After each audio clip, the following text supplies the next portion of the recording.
Donc, je vais... Non, se dépêche pas. Soft.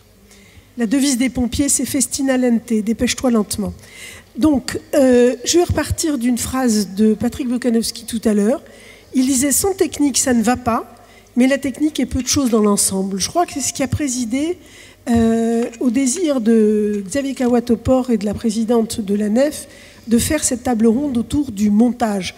Sans compter que c'était le plaisir de mettre ce film dont on va parler en avant, J'ai perdu mon corps, mais il y avait cette idée qu'effectivement, il était quand même très important dans des rencontres professionnelles de se poser la question de la place de ceux qu'on appelle un peu trop facilement les techniciens. C'est très beau d'être technicien, mais ce n'est pas la question. Et qui peut-être peuvent s'appeler des collaborateurs de création. Parfois, il y a même des cinéastes comme Jérémy Clapin qui disent que certains des collaborateurs de création sont des co-auteurs sur leurs films. Je sais que Benjamin, en tant que monteur, va dire que non, bien sûr. Mais on va parler du montage et ça me semble très important parce que, vous le savez probablement, nous allons nous centrer autour de J'ai perdu mon corps, qui n'est pas encore sorti en France, qui sortira tout début novembre, mais qui a eu, pour ceux qui ne le sauraient pas encore, d'une part, le Grand Prix de la Semaine de la Critique à Cannes, et ensuite le Cristal du long métrage à Annecy, ce qui n'est pas rien. Je voudrais juste terminer ce tout petit point d'introduction en citant un tout à fait honorable journaliste, Christophe Narbonne, qui, en faisant la critique du film pour première à Annecy, le 16 juin 2019, loue le film pour, ouvrez les guillemets, le montage de Jérémy Clapin, fermez les guillemets. Eh bien non. Le montage, il a été fait par vous deux, hein, et vous avez travaillé, tu es le monteur du film. Tu vas nous parler tout à l'heure, après t'être présenté, puisque c'est ce dont nous sommes convenus, c'est que tu présentes un petit peu ton parcours, et ensuite que tu nous donnes un ou deux exemples de comment le montage se fait d'habitude, pour dire comment tu as fait dans un troisième temps le montage de ce film-là précisément, ce qui me semble bien te correspondre. Donc commençons par déjà ton parcours, rapidement. Oui, alors moi... En fait, ma passion pour le cinéma d'animation a commencé grâce au festival du court-métrage de Clermont-Ferrand. J'ai grandi dans un village juste au-dessus de Clermont et j'ai des souvenirs d'enfance dingues de projections scolaires du festival du court-métrage, où bien sûr l'animation était à l'honneur et qui, moi, m'ont sorti complètement de l'élément dans lequel j'étais, c'est-à-dire du Disney ou des séries japonaises, pour découvrir une toute autre forme d'animation.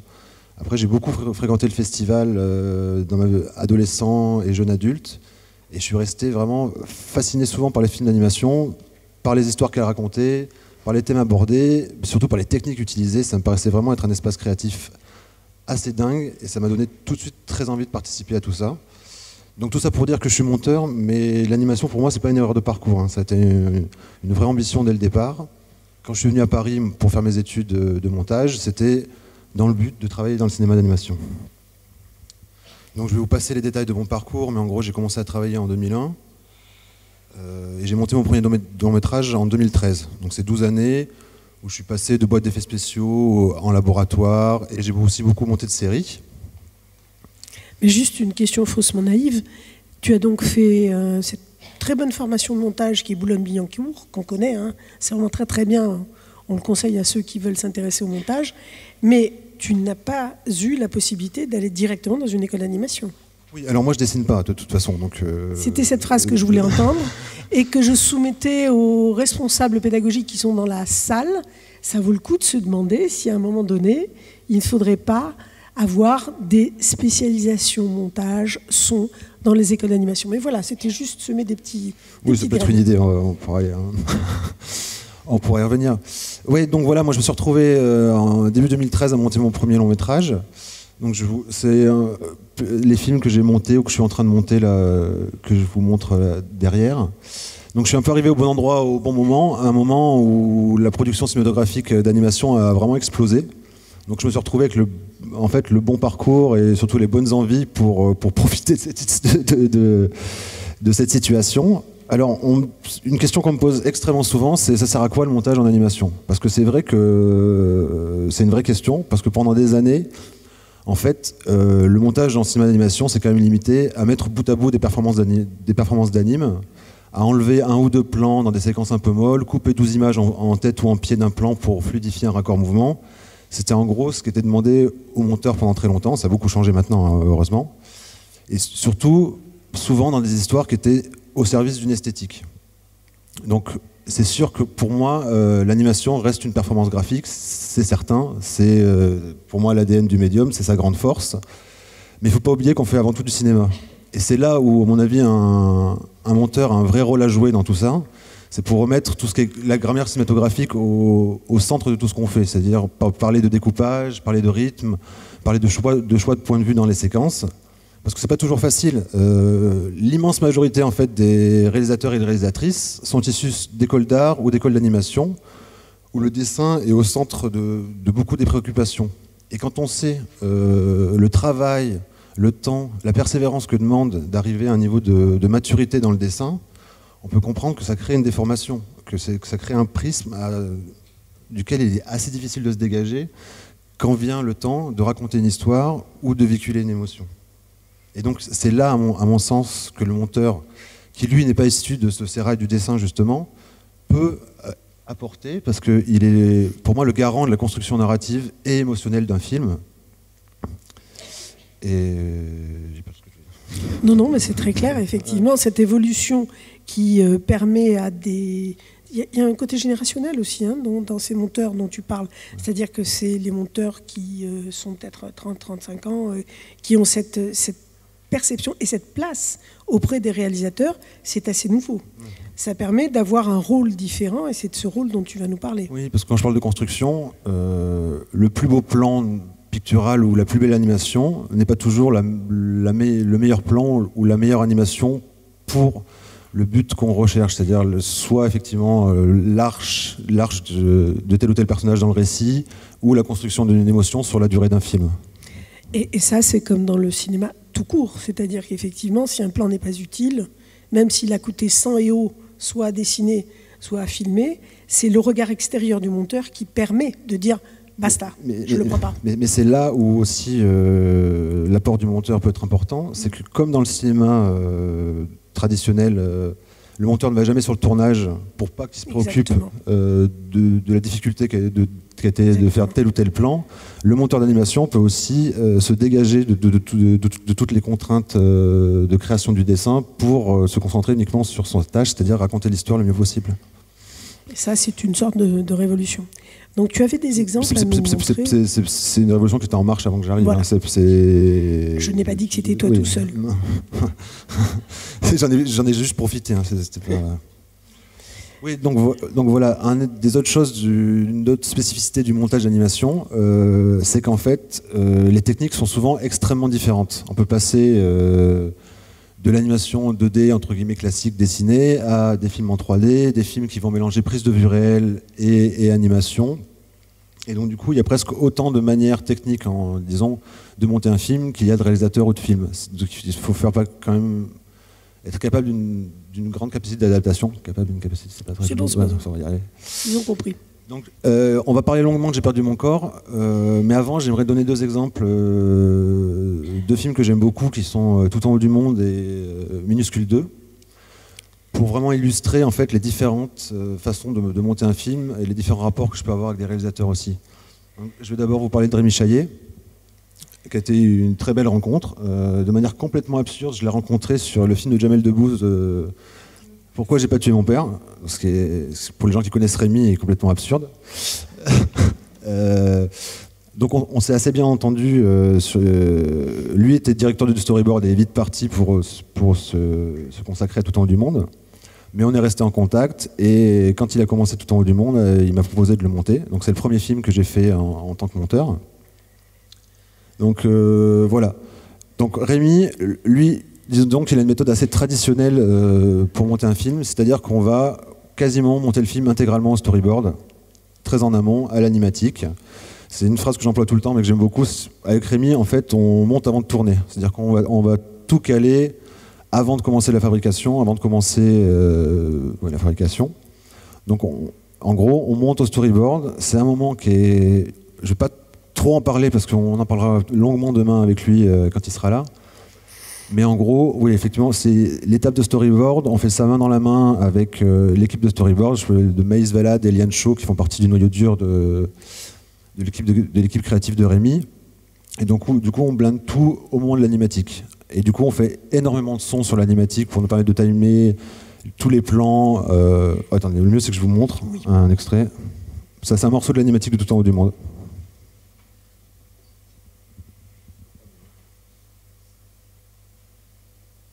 Voilà.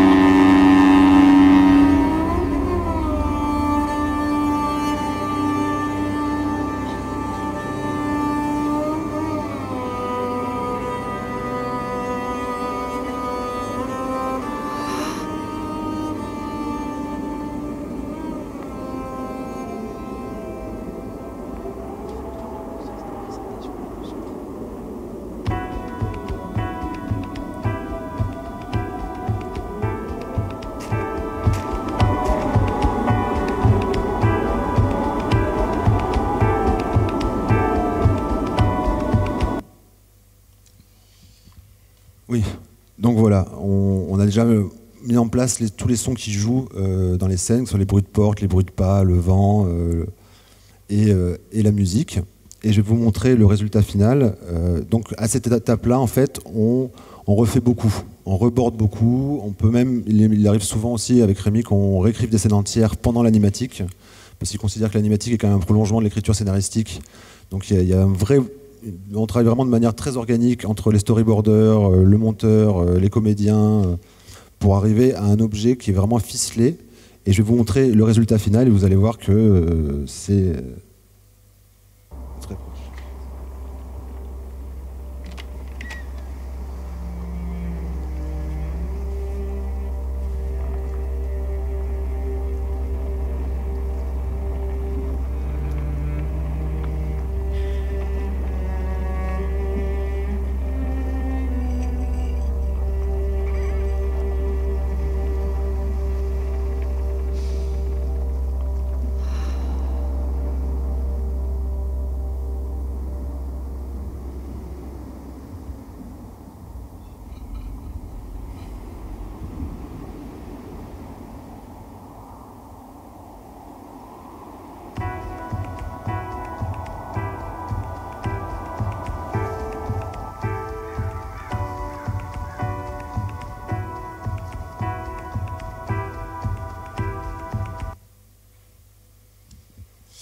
Voilà, donc c'est assez parlant, c'est une copie conforme de l'un à l'autre. Donc voilà, tout le travail, et on en parlera plus longuement demain, mais tout le travail avec Rémi se fait de montage.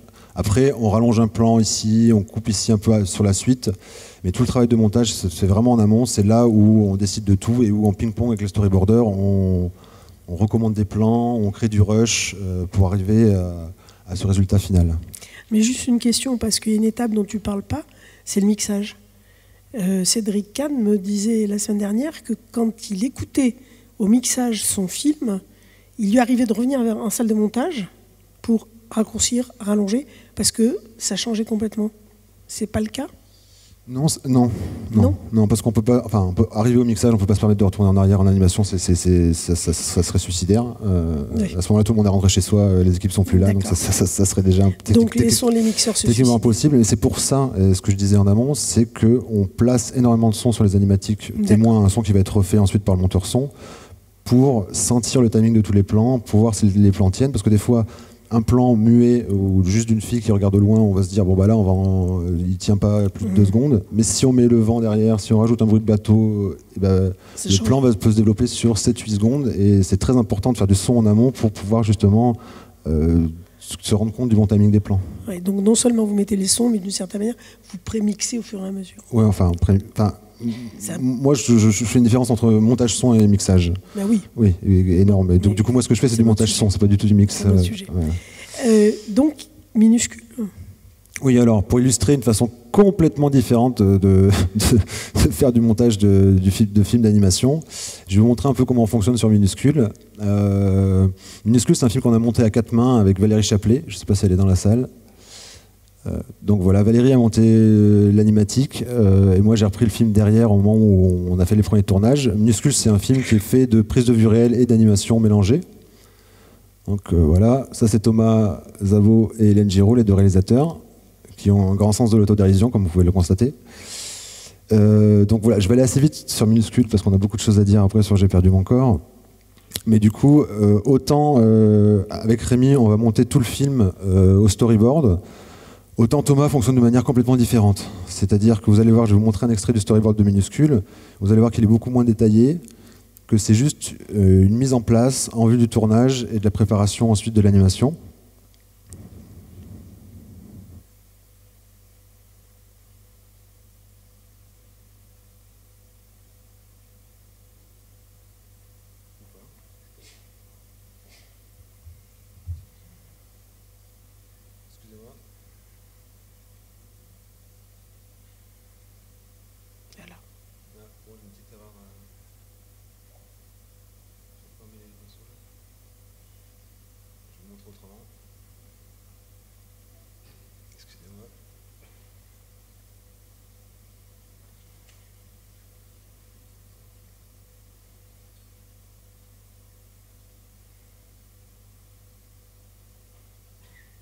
Le grand chef opérateur Raoul Coutard disait que s'il y avait une loi au cinéma, c'était la loi de l'emmerdement maximum.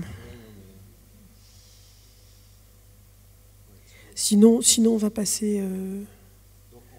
Ouais, on va passer parce que ça sert à rien. On m'explique quand même l'histoire du fond vert. Donc en fait, voilà. Donc Thomas fait un storyboard très sommaire des scènes où il y a généralement il y a une seule image par plan. Contrairement au storyboard que vous avez vu de Rémi qui va être quand même très animé au départ. Et après, il part tourner les fonds vides. Et du coup, c'est là où Minuscule devient extrêmement drôle à monter. C'est qu'on fait ça.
Donc voilà, la personne n'a rien compris à ce qui se passait, bien évidemment. Donc il faut imaginer deux adultes en train de faire des bruits d'insectes devant des fonds vides. C'est comme ça qu'on time et qu'on monte le film avec Thomas. Donc c'est des grands moments de rigolade. Thomas avec un stylo qui mime une coccinelle, un moustique, un femme qui va rentrer dans le plan. Donc c'est assez jubilatoire. On est les seuls à comprendre ce qu'on fait. Quand les gens passent dans la salle de montage, personne ne comprend ce qui est en train de se passer. On montre des montages juste pour rigoler aux gens qui comprennent absolument rien. Donc on s'amuse énormément à faire ça. Donc tout ça pour dire qu'on met en place ça. On a déjà une idée du timing global de la scène en faisant des bruits d'insectes à la bouche. Et après, le gros du montage avec Thomas se fait sur l'animation. Parce qu'en gros, la chance de Minuscule, c'est que même si les animations sont complexes, elles sont, dans un premier temps, pour des blocs animes, elles sont quand même relativement faciles à réaliser en termes de déplacement et de timing. Et du coup, on remonte énormément dans les animes. On fait tout un ping-pong avec l'équipe d'animation en permanence, parce que Minuscule, c'est quand même un film muet, enfin avec du son, mais sans aucun dialogue. Et donc, du coup, ça demande quand même... Je disais pour cause. Oui. Et donc ça demande quand même un sens du rythme assez important, et du coup on va recevoir les animes, on va recouper dedans, les accélérer, les décélérer, redemander d'étendre un plan et ainsi de suite pour jusqu'à créer le bon rythme. Donc ça donne, l'étape suivante donne ça.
Et donc, je vais vous montrer ensuite l'étape finale, où c'est là où interviennent deux éléments extrêmement importants, forcément pour Minuscule, c'est le montage son et la musique. Donc là, je tiens à féliciter comme Jalibert et Mathieu Lambolé pour la musique et comme pour le montage son, qui ont fait encore un travail exceptionnel sur ce deuxième volet du film, et je vous montre que ça donne fini.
Ouais, donc voilà, c'est très très très amusant de travailler avec Thomas et Hélène sur ce truc concernant. Et les fans de Minuscule sont très très accros à tous les bruits de chasseurs, d'avions chasseurs sur les insectes. C'est toujours un bonheur. Donc j'ai perdu mon corps. Voilà, on va parler de J'ai perdu mon corps. Donc J'ai perdu mon corps, c'est un. Bon, hop, je présente Jérémy Clapin. Salut. Qui n'a pas du tout pété les plombs depuis la race, tu vois, on voit bien sur cette photo. Mais il déteste cette photo, donc ça m'amuse beaucoup de la montrer tant qu'il n'est pas là.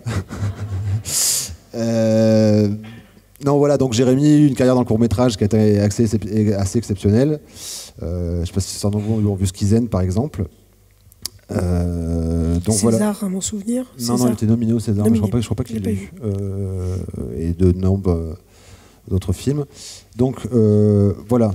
Donc, J'ai perdu mon corps, autant Tout en haut du monde ou Minuscule sont des films relativement classiques dans leur narration, c'est-à-dire relativement linéaires. Autant J'ai perdu mon corps est un film assez complexe. Je pense que malheureusement beaucoup d'entre vous ne l'ont pas encore vu. Mais c'est un film dont la construction narrative est quand même très spéciale. En gros, pour vous raconter le film sommairement, en gros, le film raconte l'histoire d'une main qui part à la recherche de son corps à travers tout Paris. Et en parallèle, l'histoire du propriétaire de la main avant qu'il ne la perde, qui va vivre une histoire d'amour avec une jeune fille. Donc, voilà, je vais vous montrer tout le film, ça ressemble à ça. Donc on voit les deux parcours mis en parallèle. Bon, j'ai fait bleu pour les garçons, rose pour les filles, j'aurais peut-être pas dû. Et donc du coup, on a Naoufel, le personnage principal, mis en parallèle avec l'histoire de la main qui va partir à sa recherche.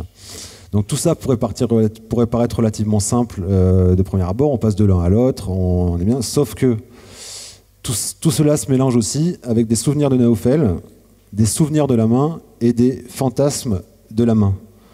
Donc au bout d'un moment, ça devient un peu compliqué. J'avoue que moi, quand je suis arrivé sur le film, j'étais super excité. Je suis toujours super excité au début, de toute façon.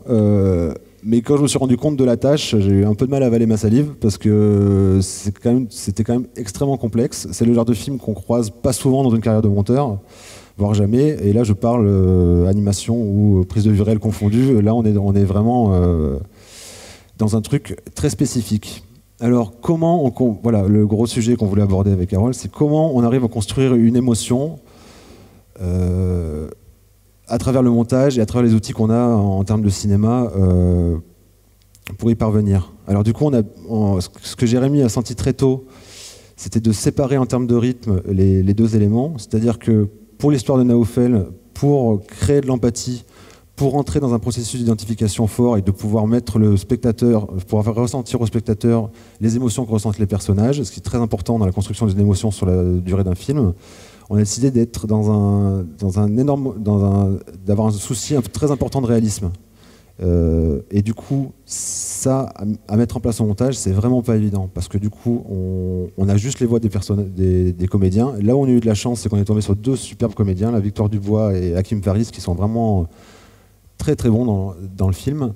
Donc on a pu se baser là-dessus. Il a fallu trouver le bon rythme pour que toutes ces discussions paraissent réalistes. Et je vais vous montrer un exemple d'une séquence, on en reparlera après. T'es sûr, tu veux être menuisier? Ouais, j'ai eu une révélation. Un coup de foudre. Pour le bois? Tu faisais quoi avant? Livreur. De sushi. Et toi, En tout cas, t'es pas infirmière. Tu fais quoi alors? Attention, ça va piquer. Je travaille dans une bibliothèque. Ah ouais? Cool. Cool. Je pourrais passer un jour? Pour emprunter des livres? Bah ouais. Ah d'accord. Je fais un métier manuel, donc forcément, il n'y a pas de... Les livres, ça m'intéresse pas, quoi. Bah, apparemment, manuel, c'est pas ton fort. Bon, tu me rends le blessé de guerre? On a un client à voir. Tiens. Merci.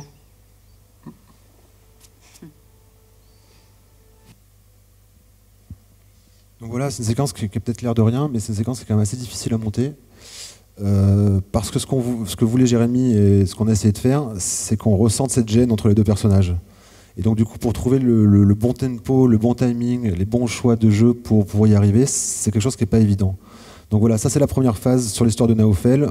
C'était rester dans un réalisme, rester dans un rythme relativement lent, où les silences ont une énorme importance, où vraiment, J'ai perdu mon corps, c'est un film très musical, mais du coup les silences sont... Là ça se sent pas sur une séquence comme ça, mais sur l'intégralité du film, j'espère qu'on y est parvenu.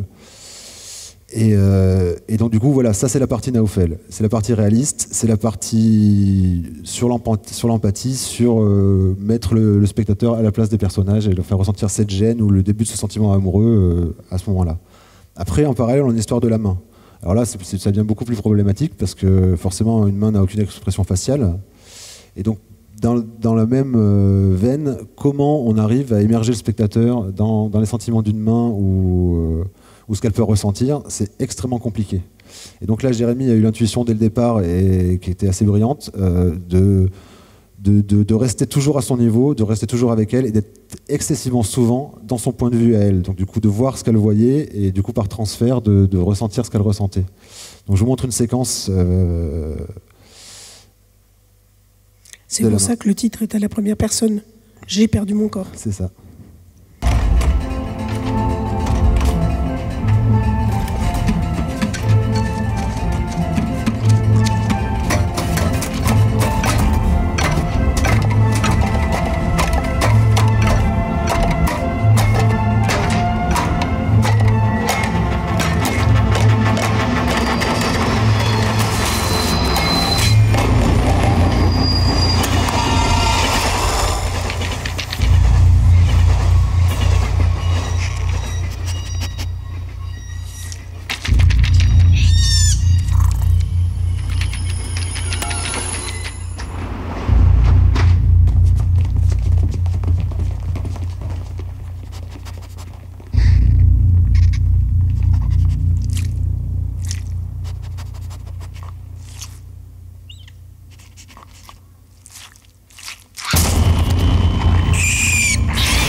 Et donc voilà,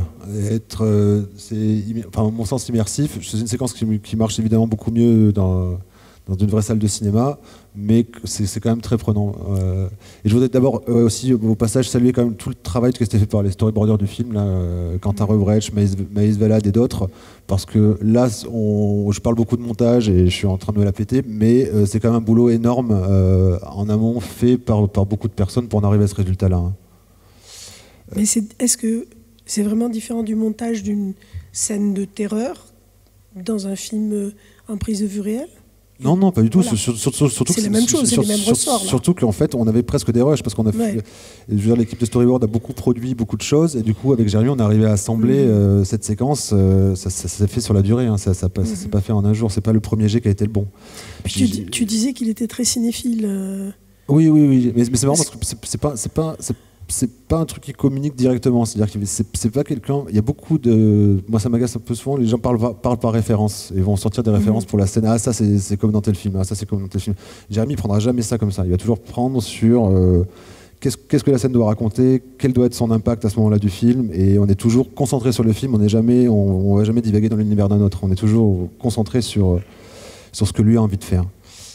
Donc voilà, on a ces deux éléments, ces deux narrations mises l'une à côté de l'autre, avec des rythmes extrêmement différents. Et donc, Jérémy aussi, on s'est rendu compte, parce que le premier objet que j'ai reçu était une animatique où il y avait très peu de son, très peu de musique, et on s'est très vite rendu compte avec Jérémy que ça serait un film qui serait extrêmement musical. J'ai perdu mon corps. Parce que déjà, pour souligner l'émotion, parce qu'avec la main, on en a quand même besoin, et surtout, ça nous permettrait de rebondir entre les deux espaces de narration de manière beaucoup plus fluide. Donc je vais vous montrer un exemple donc pareil, qui contribue à mon avis à la construction de l'émotion. C'est c'est une scène du coup musicale qui arrive directement après la scène des rats que vous venez de voir, où on passe de Naoufel à la main et de la main à Naoufel en ping-pong comme ça, où vraiment, pour moi, c'est des séquences où le mélange des deux commence vraiment à faire fond. C'est une musique de Dan Levy du groupe The Doors. On parle après, n'est-ce pas ?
Donc voilà. Alors ces trois éléments, le rythme de Naoufel, le rythme de la main, l'intervention de la musique, ça fait partie en fait des éléments qui sont du domaine, enfin pour moi, d'une forme de préparation en amont, quoi, de construction intellectuelle quelque part. C'est des choses que Jérémy a décidé avant qu'on commence. C'est des directives qu'on a données clairement au storyboarder et à tout le monde en amont sur ces éléments-là.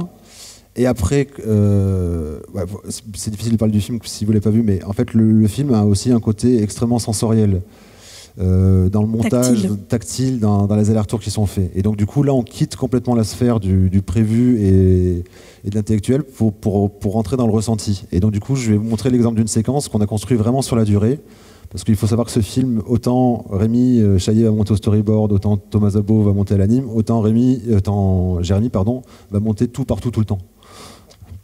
Au grand désarroi des gens de la production le plus souvent. C'est un film qu'on a monté jusqu'au fin fond de l'anime, même du compositing. Ça a été épique, mais c'était nécessaire. Parce que quand on rentre dans un truc un peu sensoriel, il faut beaucoup revoir les séquences, il faut prendre du recul par rapport à ce qu'elles doivent raconter. C'est extrêmement important et je pense qu'on ne serait pas arrivé à un résultat comme celui auquel Jérémy est arrivé avec le film si on n'avait pas eu ce temps, si la production ne nous avait pas laissé retravailler le montage autant que ce qu'on l'a fait, parce qu'à chaque fois il fallait affiner, parce que c'est tellement complexe que c'est dans le souci du détail que ce genre d'entreprise peut fonctionner. Donc je vais vous donner l'exemple d'une séquence en particulier. On va juste donner le nom du producteur, Marc Dupont-Avis, évidemment. De Xylam. Oui. Merci Marc. C'est rare d'entendre, franchement, c'est rare d'entendre dans le monde du cinéma quelqu'un qui dit on m'a laissé le temps de refaire. Oui. Souvent les producteurs sont plutôt en restriction. Non, et puis pour faire une parenthèse rapide si on parle de Marc, il a quand même porté le film sur ses épaules presque à lui tout seul. Sans Marc, le film n'aurait jamais existé. C'est lui qui a proposé le roman à Jérémy déjà. C'est lui qui a dit à Jérémy. Déjà, il faut être un peu complètement fou pour proposer ce roman à ce réalisateur et se dire qu'on va faire un film. Et en plus, on va pas parler que d'argent, mais c'est quand même Marc qui a financé le film quasiment sur fonds propres, parce que c'est un film sur lequel personne ne voulait s'engager. Et au-delà de tout ce côté-là, Marc était profondément impliqué dans le film, connaissait le film sur le bout des ongles. Je veux dire, c'est rien de dire que souvent on n'attend pas forcément le passage du producteur au montage, c'est pas forcément des trucs dont on se réjouit. Mais là, avec Marc, il a toujours été très cohérent, il a vraiment poussé Jérémy, il nous a poussé à chaque fois à aller chercher ce niveau de détail dont je parlais tout à l'heure, et donc du coup, Marc a eu un impact créatif quand même important sur le film. C'est assez rare pour être souligné. Ouais. Donc tu vas terminer par un dernier extrait. Non, c'est en 3 temps, je suis désolé, je vais déraper un peu. Donc c'est une séquence qu'on a construite. Je vais vous montrer la première séquence. Ça c'est le premier jet de storyboard. Donc, je vais vous montrer. Soyez attentifs au nombre de plans qu'il y a sur l'enfant dans cette séquence.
Donc voilà, ça c'est le premier jet de la séquence. On l'a trouvé très cool, on l'a gardé comme ça pendant très longtemps.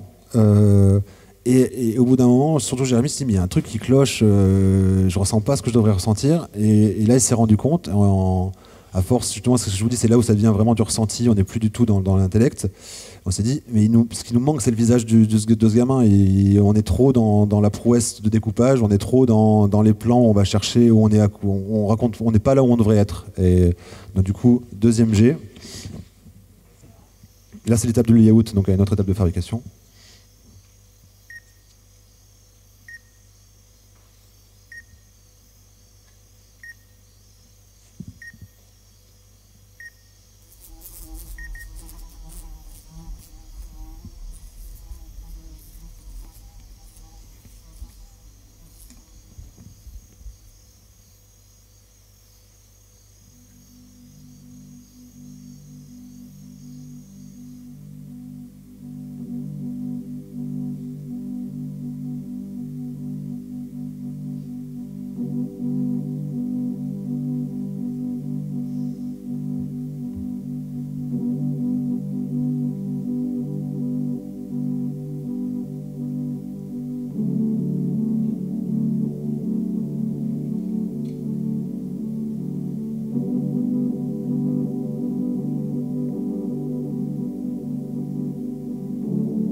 Naoufel!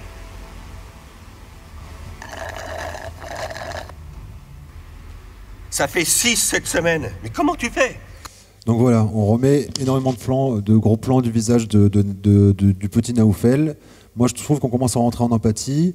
On garde ça pendant un moment et finalement, on se rend compte de deux choses. C'est déjà, on est dans l'émotion, donc finir sur une merde, c'était pas terrible. Non mais c'est vrai, en fait. C'est pas la même tonalité du film. Non et voilà, et puis surtout nous on est avant tout des ados attardés, donc on était super contents que j'ai arrivé le côté in your face, ouais, un gros caca super, mais en fait ça faisait tomber complètement la séquence à plat, et on s'est rendu compte aussi que ça manquait de séquence de bonheur avec les parents, et que c'était la séquence, c'était cette espèce de paradis perdu, et que du coup il fallait qu'on rajoute aussi les parents en plus de l'avoir lui, et donc du coup la séquence finale est là.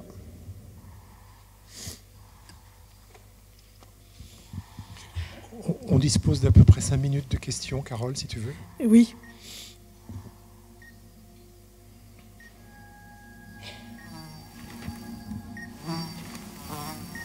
Bien sûr que la musique de Dan Levy qui arrive à ce moment-là, qui est super.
Naoufel! 2, 3, 4, 5... Ça fait 6 cette semaine. Mais comment tu fais? Comment tu fais? 6 retards! Et on n'est que mercredi! Ça fait 6 pizzas, gratos. 2 pizzas par jour. Je suis désolé. Désolé. Putain, va t'acheter une montre, bordel! Voilà. Oui, ce que je voudrais dire, c'est, pour ceux qui n'ont pas vu le film, c'est qu'en fait, toutes ces strates qui se tressent dans la séquence sont parfaitement lisibles. C'est la force quand on dit que ce montage est très très beau, c'est en partie parce que on arrive à cette émotion, et là merci de nous avoir montré les étapes qui conduisent par élimination et épure jusqu'à l'émotion, mais avec un confort de lecture qui n'est pas si évident que ça, vu le nombre d'éléments que vous mettez en place. C'était une séquence très complexe. Moi, je voudrais juste dire qu'il y a dans ce film, et je ne spoilerai pas, il y a quelque chose qui est rarissime dans le cinéma français, animation ou pas, c'est l'amour du son. D'abord, dans la narration, ce petit gosse, il passe son temps à prendre du son, mais dans le film lui-même, vous verrez, et il y a une séquence d'amour qui est non pas ce qu'on appelle en anglais « love at first sight », l'amour au premier regard, mais « love at first sound ». Et c'est une scène d'amour dont je ne dirai rien, mais quand vous la verrez, elle se passe par des voix, c'est sublime, ça fait partie des plus belles scènes d'amour de ces dernières années au cinéma. Une ou deux questions ?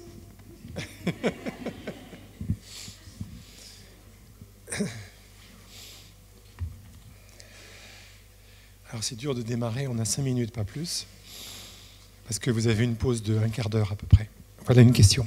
Moi j'ai vu le film, mais je souscris tout à fait à ce que vous avez dit. Sur la scène d'amour ? Pardon ? Sur la scène d'amour ? Oui, ouais. Pour la séquence, pour le décryptage de la séquence. Bon, je voulais revenir sur le montage, l'importance du montage en cinéma d'animation dans les films d'aujourd'hui. Pourquoi, enfin, c'est ce que vous avez abordé au début, mais assez rapidement. Est-ce que c'est parce que les spectateurs d'aujourd'hui, le fait de faire des films d'animation pour ados et adultes, qui s'adressent à des gens qui ont déjà vu beaucoup de films de cinéma réel et qui attendent en montage un niveau qu'on n'attendait pas forcément pour des films d'animation pour enfants dans le passé.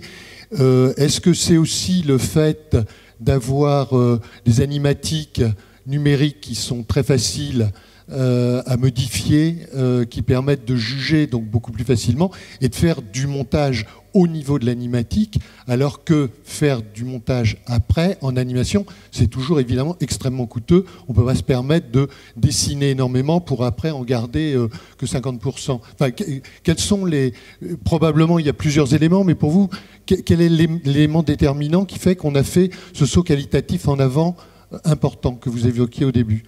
Je pense qu'il y a beaucoup de réponses dans votre question, mais honnêtement, pour moi, c'est quelque chose de générationnel. De toute façon, l'impulsion vient toujours des réalisateurs. Hein. Enfin, c'est un désir des réalisateurs d'animation d'arriver vers un résultat qui est de plus en plus cinématographique. De toute façon, tout vient des réalisateurs et de la façon dont ils veulent faire leurs films.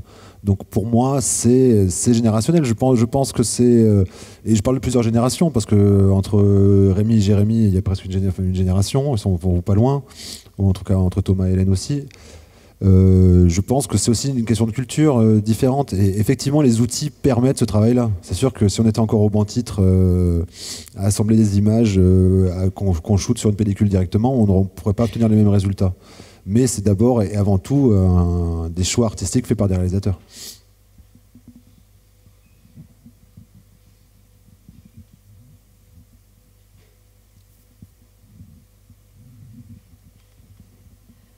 Vous parliez du rôle différent du monteur selon le réalisateur, mais est-ce que le monteur peut avoir son mot à dire sur le découpage d'une séquence, ou c'est le réalisateur qui va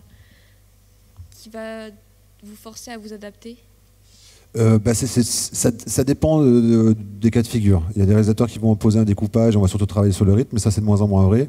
La plupart du temps, comme je le disais, on travaille en équipe en fait. C'est la grosse différence avec le montage de prise de vue réelle, c'est que le monteur travaille de main dans la main avec l'équipe de storyboard et le réalisateur, hein, et que du coup il est très facile pour un monteur qui par exemple voudrait présenter une scène à un réalisateur, se dire ah tiens si on avait ce plan en plus, d'aller voir le copain du storyboard pour lui dire tiens il me faudrait tel plan, et on en discute avec le réalisateur en disant ah, tiens on peut changer telle ou telle chose par rapport à ça, et du coup de manière très organique comme ça et de collégial, on augmente la qualité du film et on travaille les séquences vraiment dans le fond, tous ensemble. Donc c'est variable, mais de plus en plus en animation, que ce soit moi je vois avec des collègues qui ont montré d'autres films, le monteur a de plus en plus de place dans la mise en place du découpage et dans le travail avec le storyboard.